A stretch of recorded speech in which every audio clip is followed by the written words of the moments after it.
मित्रों हो, प्रत्येक व्यक्ति अपने जीवन में कुछ लक्ष्यों को निर्धारित करता है जिससे वह अपनी योग्यता और अपनी प्रगति की परख करता है। यदि लक्ष्य हासिल नहीं होते हैं तो वह अपनी कमियों को देखता है, उसमें सुधार करता है और फिर उन लक्ष्यों को हासिल करने की कोशिश करता है। कई लोग अपने लिए लक्ष्यों को निर्धारित करते हैं और उसको पाने के लिए रणनीति भी बनाते हैं, लेकिन वे असफल होते हैं।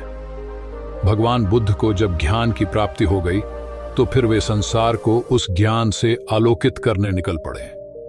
भगवान बुद्ध किसी गांव में जीवन के विभिन्न आयामों पर प्रतिदिन व्याख्यान दिया करते थे। उनके प्रवचनों में जीवन का सार छिपा रहता। उनकी बातों को लोग बहुत ही गौर से सुनते थे। एक व्यक्ति बिना एक भी दिन गवाए उनके व्याख्यान सुनता था। एक दिन उस आदमी को एहसास हुआ कि काफी समय बीत गया, लेकिन फिर भी उसने अपने अंदर कोई विशेष बदलाव नहीं पाया है। इससे परेशान होकर वह एक दिन बुद्ध के पास गया और बोला कि मैं लंबे समय से एक अच्छा इंसान बनने कोशिश कर रहा हूं और आपके प्रवचनों को सुनता आ रहा है, लेकिन इससे उसे कोई विशेष लाभ नहीं हुआ। मैं एक अच्छा इंसान नहीं बन पाया, मुझ में कोई बदलाव नहीं आया है। उसकी बातों को सुनकर बुद्ध मुस्कुराए।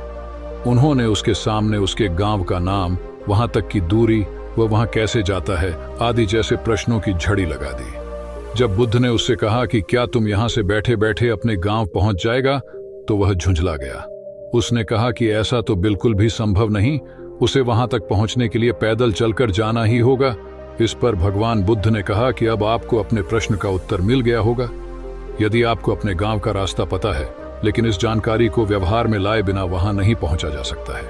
उसी प्रकार यदि आपके पास ज्ञान है और आप इसको अपने जीवन में अमल में लाए बिना एक बढ़िया इंसान नहीं बन सकते। ज्ञान को अपने व्यवहार में लाना आवश्यक है। इसके लिए आपको दृढ़ निश्चय के साथ निरंतर प्रयास करना होगा।